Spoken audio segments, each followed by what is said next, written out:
Coming up now on Animal Outtakes, turning the tide for a critical ecosystem. To date, in 2022, we have returned over 210,000 corals to the reefs of the Florida Keys. And that's not just one species, it's actually 4 different species altogether. We're learning about the world's largest nonprofit dedicated to coral reef restoration. And we find out more on technology that's redefining the way we can think about coral restoration success. Is really the culmination of years of work, and it just speaks to the magnitude of the work that we're doing. This and much more straight ahead on Animal Outtakes.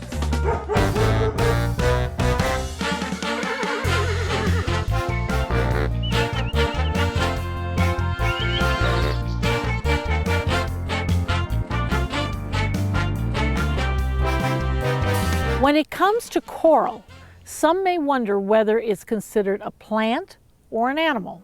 It is stated that almost all corals are colonial organisms, which means they are made of hundreds to hundreds of thousands of individual animals called polyps. Coral reefs are some of the most valuable ecosystems on Earth. They provide food, jobs, and protection to billions of humans all over the world.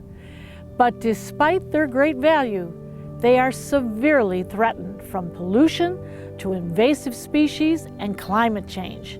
A number of issues are causing a rapid decline of this complex ecosystem. We recently traveled to the Florida Keys to learn more about what's being done to restore the coral reefs. At the Coral Restoration Foundation, they're restoring these reefs on a massive scale, while educating others on the importance of our oceans. Let's take a look.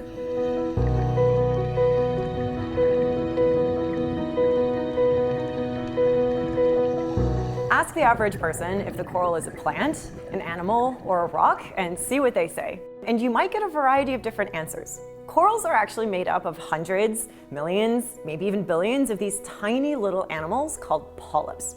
Every polyp has its own mouth, has its own stomach, but corals are special because they're not made up of one polyp, they're made up of all of these. So they're actually colonial animals that are all working together. And that's why they're often considered to be some of the largest animals on the planet. Now, they do build mineral skeletons, which is the rock part that a lot of people mix up, and they do actually have a tiny microalgae that lives in their tissues symbiotically, and that's kind of the plant part. So this tiny microalgae donates photosynthetic energy to the coral animal, and the animal in return gives it a safe place to live. And this little microalgae called a zooxanthellae is usually brown or golden or yellowish, and that's what gives the corals this overall goldenish color. So corals are, in fact, animals. Corals have been around for 500 million years. Now, a lot of people, that's a really hard number to grasp, right? It's 5 with just a whole bunch of zeros. So put it this way, corals are older than dinosaurs. Corals are older than sharks and crocodiles. Corals are actually older than land plants. They were around in the very, very first major explosion of species that we had in the Cambrian era, and they have survived everything that followed since. That's multiple extinction events, it's multiple natural cycles of climate change, natural cooling events, natural warming events. But those events usually take place on a scale of hundreds of thousands of years, which allows for adaptation and evolution and the corals to shift and to make sure that they can survive. So we know they can. The problem is that we've sped up that timeline significantly, and we're asking them to adapt just as quickly. Coral reefs are really, really important for our planet and to us humans. They provide us with an incredible amount of benefits, everything from providing protein for people through fishing to providing coastal protection, and they actually also support at least 1 in every 4 species in the marine world. Coral reefs exist all over the world, actually, but in a very, very thin strip around the equator. We're located on the world's 3rd longest barrier reef, right here in Florida. And here in the Florida Keys, we have an entire coral reef system that runs along our coastline. Now, our coral reefs used to be made up of lots of different species of corals, and there are two really main historical ones. There's staghorn coral and elkhorn coral. Over here is what our reefs used to look like. This is staghorn coral, and there used to be thickets and fields of this. But unfortunately, what we're seeing now is something like this. Now, as someone in the marine field, I call this a rubble field, but you can also think of it as a graveyard. These are pieces of the corals that have broken apart, rolled around, and died, and now they're just littering the bottom of our coral reefs like a graveyard. Here in Florida, we've started seeing degradation on our coral reef since about the 1970s. And there's a lot of things that contributed to that degradation. There is some basic diver stress. So it might be people who don't realize that corals are animals. They're not these zen rocks or plants that are at the bottom of the ocean floor. And people might touch them, or break them, or stand on them, or try to take them home for decorations. There are boaters who don't realize that just dropping an anchor in a microsecond can destroy hundreds of years of really important growth. We have a lot of overfishing, both in Florida and around the world. We also have a history of development, which will harm our waterways and change the water quality of our reefs. Then there's also the really big problem of climate change, where climate change is not only causing our oceans to acidify, but it's warming the waters past the traditional threshold that corals can tolerate. We are the world's largest nonprofit dedicated to coral reef restoration. To date, in 2022, we have restored over 34,000 square meters of coral reef through our outplanting process and returning corals to the wild here in the Florida Keys. There are about 15 full-time staff members who are in the water on a regular basis doing this work, but we also rely heavily on our internship programs as well as the volunteers in the local community who help us out. The nurseries are on average about 30 to 35 feet in depth. And the reefs that we work on do tend to be shallower, but we do a lot of time underwater. Coral Restoration Foundation innovated this tree. Now, we take advantage of coral's asexual reproductive qualities. What that means is essentially if I were to cut off my arm, I would regrow a brand new arm. But what's really cool is that my arm would regrow a brand new me. And I can actually do that as many times as I want. And in fact, the more I do that, the faster I'll grow back. It's called a pruning effect. So our corals like staghorn and elkhorn do that as well. And so we can take one branch off of a finger size, hang it on this tree, and after about 9 to 12 months, it's unrecognizable. In fact, corals like staghorn and elkhorn can grow up to 4 to 6 times faster on this tree system than they do in their normal reef environment. What we have are multiple nurseries where these trees are housed. But it's not just one tree in a nursery. It's not even just a dozen trees in the nursery. We're talking about hundreds of trees in multiple nurseries. As of 2022, we actually have over 700 trees right now that can house and have 45,000 corals be reef ready every single year. When we use the term outplanting, that is the equivalent of returning corals to the wild, the coral reefs that are nearby. Now, corals like staghorn coral here have a bit of a chaotic growth form. And you can see that each one grows a little bit differently. We use what we call for staghorn coral 3 points of attachment. Now that means that there are points at which the coral is going to be glued onto the reef. We specifically place each coral one by one on the reef. This is considered a best practice for us here in the Florida Keys, but there's many ways to actually do outplanting. We are very fancy underwater with our corals, and we will use hammers underwater because the epoxy that we use will not stick to anything except bare reef substrate. Now, around the reefs, you might see these yellow tags. And these yellow tags actually indicate the genetic variant of the coral because just as humans have different eye color and hair color, corals also have genetic variation, and we need to distinguish them from one another. And this is how we distinguish them. Now, for the actual process, we will go one by one measuring with the coral. So we will place the coral, and this is going to be my first point of attachment. So I will move the coral out of the way, and pick up my hammer, and then I will use the hammer to clear away a nice patch of bare reef. And we'll do that for every single point of attachment until we have a cleared space. On land, we have gravity to help us, but underwater, we're actually in scuba diving gear, so we need to make sure that we're staying safe. Once we've cleared sufficiently, we collect the epoxy that we're going to use, and we use 3 marble-sized pieces of it. Now we're going to do the same thing over again. We're going to measure back and forth, placing the epoxy in a shape that will allow the coral to sink into it.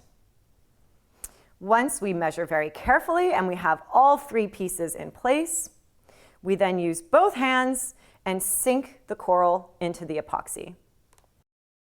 Now we make it look nice and easy here, but outplanting is extremely rewarding, but also one of the most frustrating things we do underwater. So because we go coral one by one, it means that we have to spend a lot of time underwater. In the coral nurseries, we raise the corals and we take care of them until they're reef ready, which means that they become a certain size. At that point, we take them from the nurseries and we return them to a nearby coral reef. That coral reef might be 5 minutes away. It might be an overnight stay somewhere as we carry the corals elsewhere within the Florida Keys.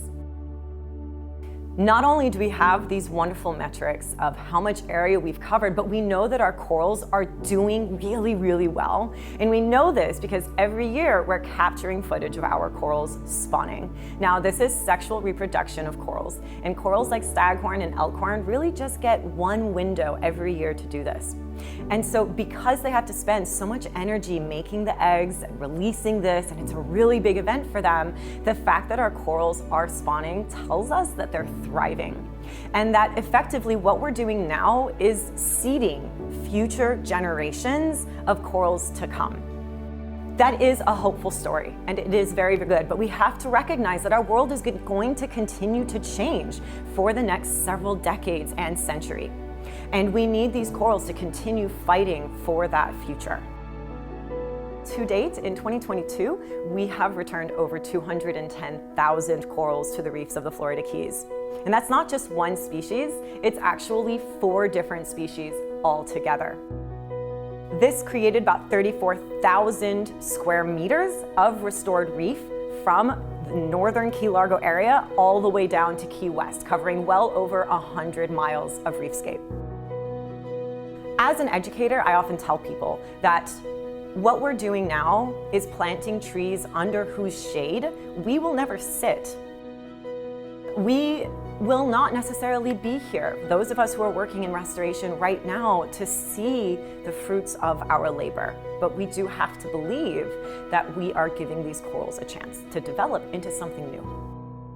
To learn much more about the work being done by the Coral Restoration Foundation, you can go to their website, coralrestoration.org.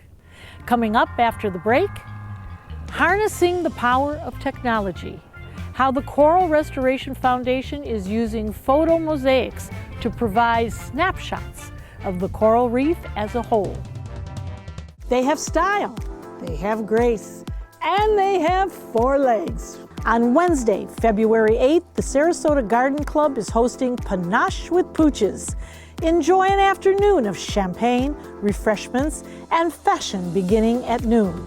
There will be a silent auction along with vendors and shopping outside in the gardens. All followed by a fashion show featuring apparel from Evelyn and Arthur starting at 4 p.m. And of course, the models will be escorted by Premier Pooches. Buy tickets online at sarasotagardenclub.org. Proceeds benefit Dante's Den Foundation, a great place to be a dog.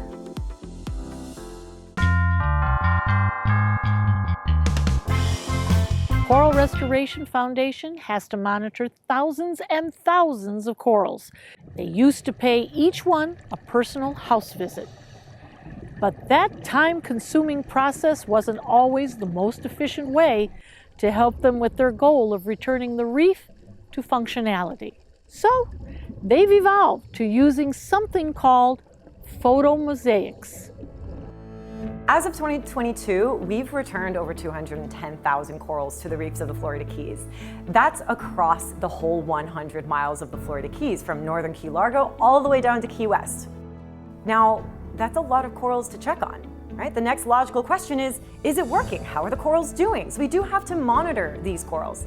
And on top of that, while we do care very much about the survivorship of these corals, what we're interested in isn't saving a species. We're interested in returning the reef to functionality. So we now harness the power of technology through something called photomosaics. Photomosaics are the way that we monitor the restoration work we're doing in the field. So a photomosaic is essentially just one very large high-resolution image that is created from hundreds or even thousands of much smaller pictures that are digitally stitched together. And so what this means is that a single photomosaic can encompass more of the reef than any singular photo can, but it maintains the same high resolution of a single image.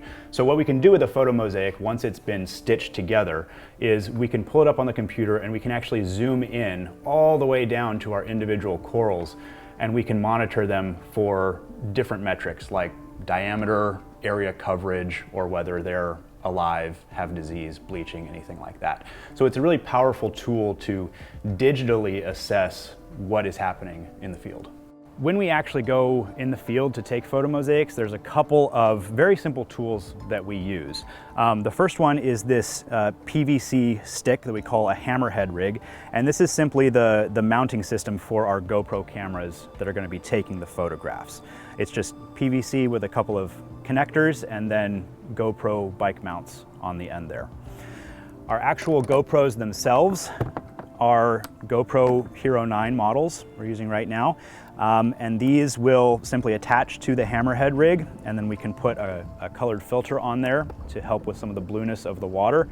And then the cameras simply run on a time-lapse function. So they're taking one photo every second for the entire duration that we're swimming back and forth over the reef. And then we'll take all of those photos and import them to the stitching software to create our photomosaic. The last piece of gear that we use for the mosaics is this metal scale bar.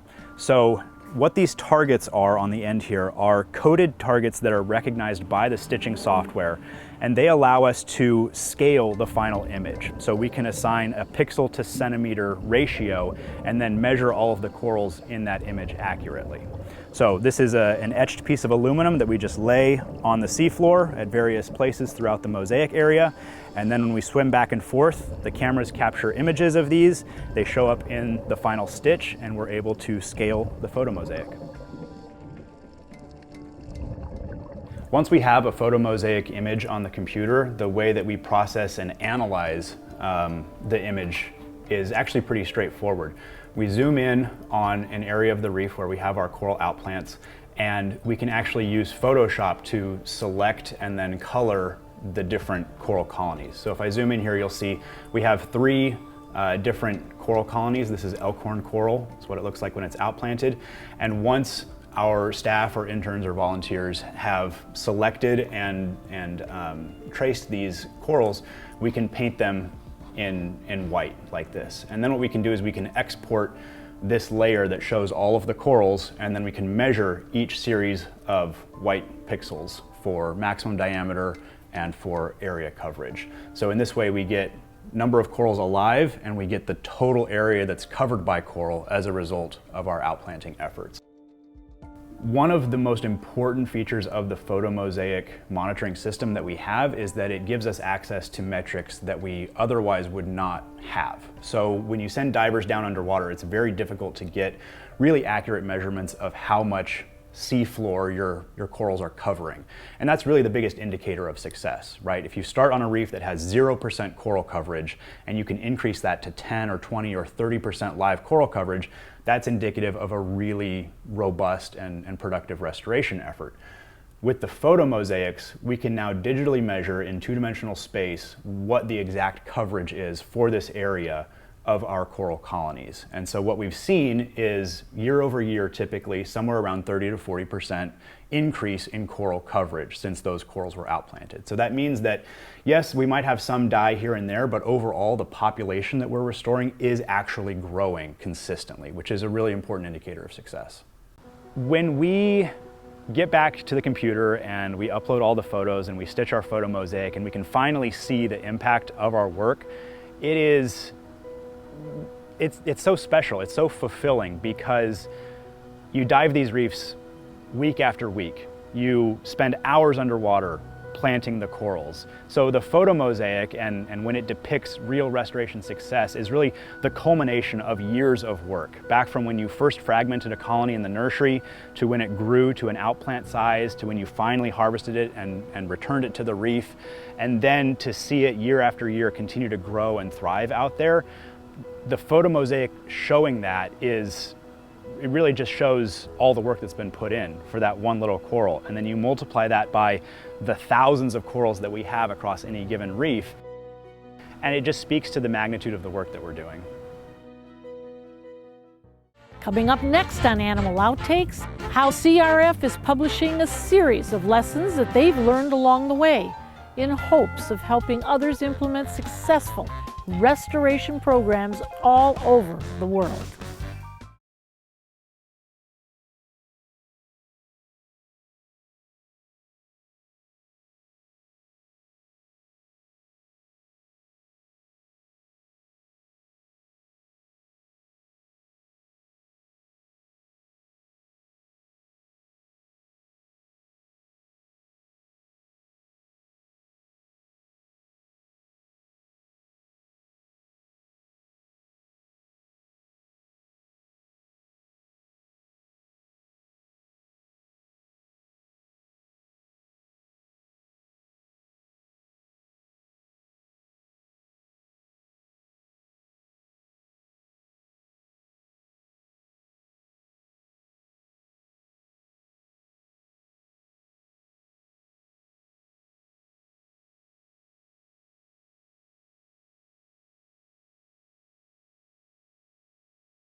Coral Restoration Foundation has published a series of white papers detailing a lot of our methods, including the methods for photomosaics and photomosaic monitoring of coral restoration efforts.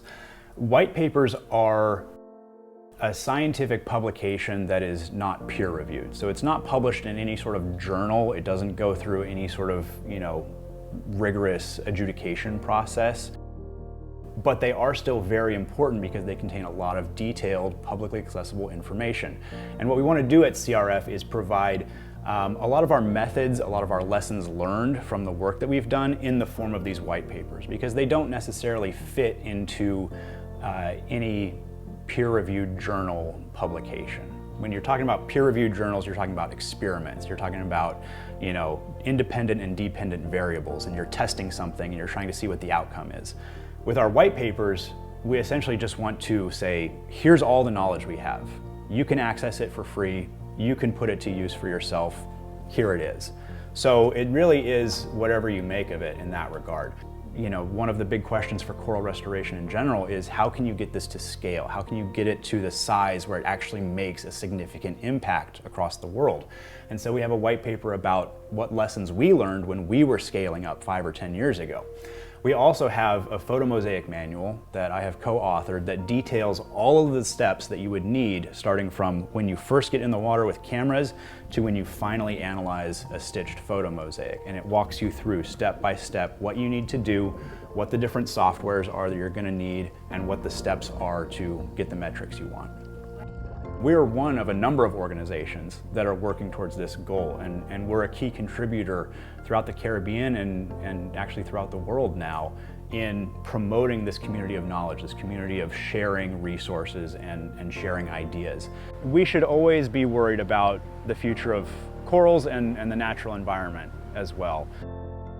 I do have concerns, I do have worries and fears about the future, but that's a big part of why I do what I do, is to try and alleviate some of those fears and to always be in the know about what is happening, what are the positive stories for our coral reefs, and hopefully to spread the message of coral reefs and all the positivity that is happening.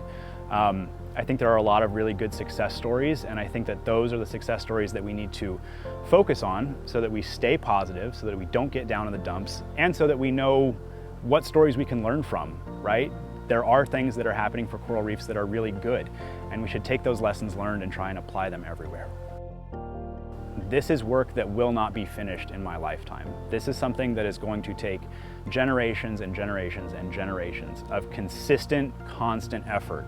And so for the next generation that's coming behind me, I hope that what I'm doing can sort of build a platform for them to stand on, that they can then reach the next level and they can continue the mission in their own way. If you would like to learn more about becoming involved with the Coral Restoration Foundation, or to find access to their white papers, log on to coralrestoration.org. And we'll be right back.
Animal Outtakes is produced by Dante's Den Foundation, a nonprofit group dedicated to creating the best life for dogs. If you would like to learn more about Dante's Den, donate, or volunteer, visit our website, dantesden.org. We hope you had fun and learned a thing or two along the way. We'll be back here again next week with even more animals and some wild adventures. Until then, thanks for watching.